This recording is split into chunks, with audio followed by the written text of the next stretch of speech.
When a woman learns to be alone without feeling lonely, there are things in life a woman only understands after she's walked most of her journey. Like Helen, 69 years old, living alone in a small wooden house on the quiet edge of Ohio. To strangers, she might seem like a lonely old woman. But if you sat down for a cup of tea with her, you'd learn something different. She isn't lonely. She's simply at peace with her own company. Helen was once a wife, a mother, a woman who always put others first. Like so many women of her generation, she believed in duty. She worked, raised her children, made dinner, folded sheets. There were years she forgot what she liked, what she wanted. Even the color she once loved most. Her husband passed when she was 58. Suddenly, the house felt too big. The television couldn't drown out the echo of an empty room. Her children had their own families. Helen never blamed them. She knew a mother raises her kids so they can fly, not so they'll stay. People often asked, "Why don't you move in with your children?" She smiled gently. "Because I need to learn to live with myself before I live with anyone else." Helen started decluttering, not just her closets, but her heart. She sifted through memories like old photos, touching each with gratitude instead of grief. The pain didn't vanish, but it softened. What once broke her now reminded her she had loved deeply and lived fully. She learned this truth. Life doesn't require us to be strong all the time. It just asks that we're brave enough to be soft when we need to be. Helen began each day by writing down 3 things she was grateful for. Sometimes it was as simple as a warm cup of coffee, the sound of birds, or "I didn't burn the bread today." Small things, but never small joys. She took up painting, not to become an artist, but to prove to herself she could still create beauty. She learned to enjoy silence, not because she had nothing to say, but because she realized the most powerful things are often found in the quiet between words. At a local women's gathering, Helen once said, "We've all been somebody, a wife, a mother, a worker. But at this stage of life, it's not about who we've been, it's about who we're becoming. And may that woman be someone you truly admire." She didn't chase youth or deny her wrinkles. She didn't strive to be impressive. She simply slowed down and finally, truly listened to herself. Because in the end, a woman doesn't need the world's approval to know she matters. She only needs her own heart and peace in her soul. Helen didn't live a grand, dramatic life. No one wrote her biography.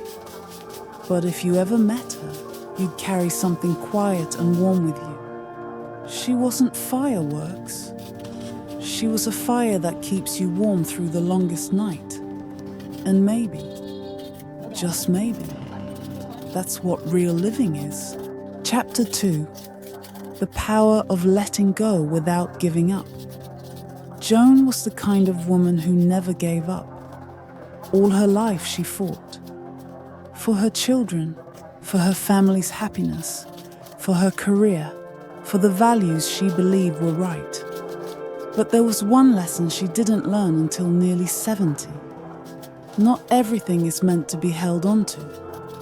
Joan and Linda had been best friends for over 40 years. They raised kids together, shared summers filled with memories, and cried in each other's arms when they both lost their husbands the same year. Then one day, it fell apart. Over a misunderstanding, a harsh word never explained. No one called, no one apologized. And 5 years later, they were strangers. Joan used to think she had to fight for that friendship. But eventually she realized some things can't be fixed through effort. Only time and grace can do that. So she wrote Linda a letter. No blame, no expectations. Just the words she'd carried in her heart. She wrote that she still remembered their laughter, their long chats over tea, the evenings they forgot about dinner because the conversation was too good to stop. She told Linda, wherever she was, she hoped she had peace. Linda never wrote back, but strangely Joan felt lighter because she had learned something. Forgiveness doesn't require permission, it only requires release. Not everyone comes back. Not every relationship gets restored. But that doesn't make them meaningless. A friendship once beautiful can still live on in memory, like a sunset. Brief, but breathtaking. These days, Joan lives more peacefully. She no longer carries old battles. She doesn't need to win. She just wants peace. And she knows now, letting go isn't giving up. It's choosing freedom. Chapter 3. Learning to be still in a world that never stops. Margaret spent most of her life moving, always doing, always fixing. She was the type who couldn't sit down without folding laundry or making a grocery list in her head. Rest, to her, felt like laziness. Stillness was something she only allowed herself after everyone else had been taken care of. And even then, it came with guilt. After retiring from 35 years as a nurse, Margaret thought she'd finally relax. But instead, she found herself restless. The house was quiet. The calendar suddenly empty. She missed the buzz, the tasks, the sense of purpose that came from being needed. One morning, sitting by the window with a cup of tea, she noticed the way sunlight fell on the hardwood floor. It wasn't dramatic. It wasn't extraordinary. But for some reason, it held her. It was the first time she'd seen the light, not just noticed it. She didn't reach for her phone. She didn't think about errands. She just sat. And for the first time in a long time, she felt something unfamiliar. Stillness without emptiness.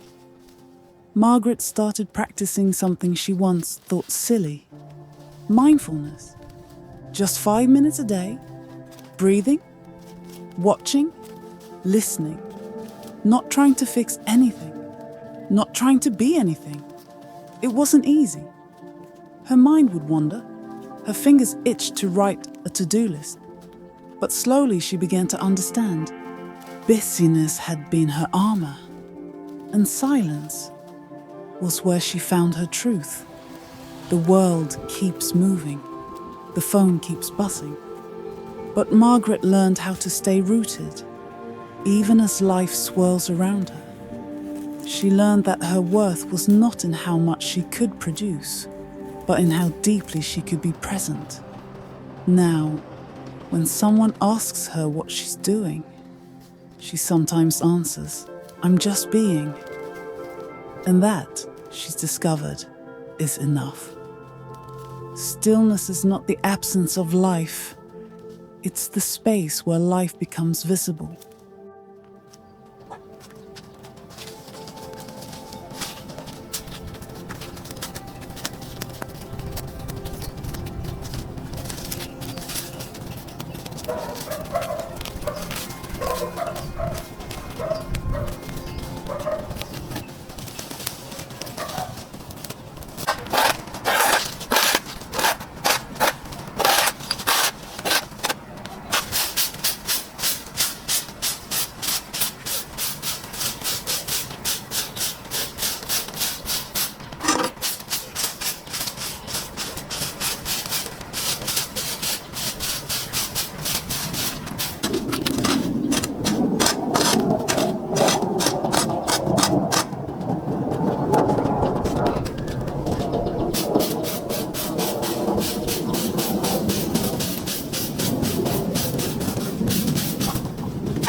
Đâu, đâu. Đâu, đồng lên rồi, rồi, cũng vậy. Nó dọc cái này không? Không có. Này, tí nhé. Đặt tí đi. Rồi thì đây bạn. Chúng mình tí không chứ. Đâu này tí đâu. Chúng này có việc chúng đâu. Nó cầm cái cao đó. Không có tí không được. Đây là cái không? Đây là cái. Đây là cái không? Cái này xong làm cái thật không? Nhưng mà không bấm đâu. Nó giờ đấy là rồi để coi cái đầu. Đấy là cái đây được. Đâu đó. Cái nằm đây đấy. Tiếp tục. Đây không? Nó cái này nó có thể. Nó phải làm được. Nó yên không?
nữa.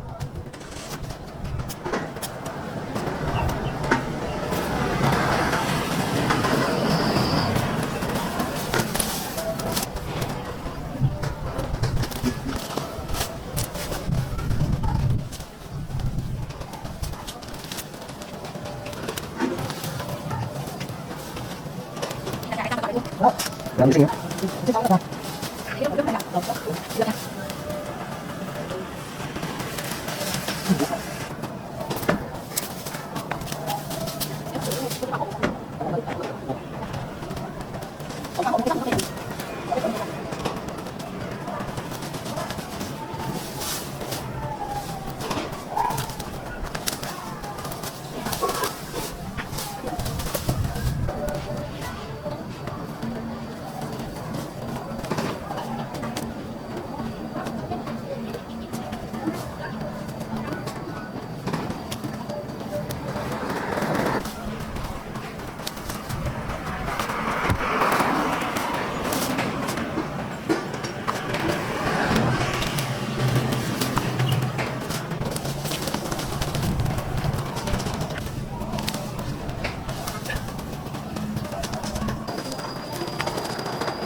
to